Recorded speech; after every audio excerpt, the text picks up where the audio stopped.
سلام عليكم بحجم هذا البهاء المسطي في عيونكم لحفيف قلبي. القصيدة بعنوان بين ظمأ الماء وبرق القصيدة.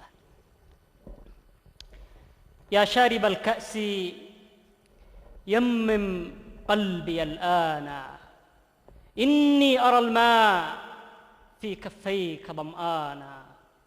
يا شارب الكأس ترجو خلفها وطنا، أضمت كؤوسك في عيني أوطانا. يا شارب الكأس ذق ما شئت من ثمري، غدا سأثمر أجيالا وأزمانا، وأعصر بكأسك ما تهواه من عنبي، إني سأعصرني للشعب إنسانا.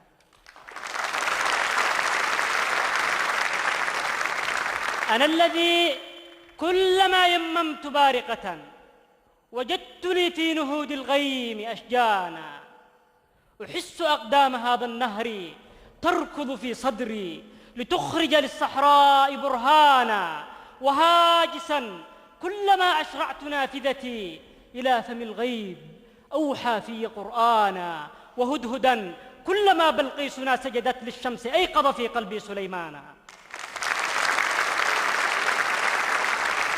وهدهدا كلما بلقيسنا سجدت للشمس أيقظ في قلبي سليمانا، وأنهرا من شقوق السد لو ضمئت روحي تدفقن تاريخا وإيمانا.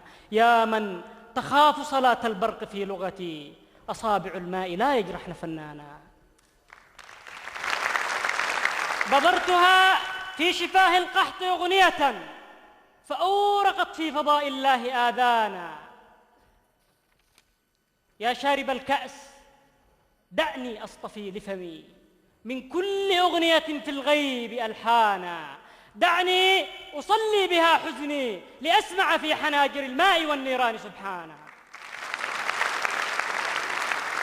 دعني أصلي بها حزني لأسمع في حناجر الماء والنيران سبحانا. أنا اليماني ما حدقت في قمر إلا وجدت لحزني فيه أغصانا.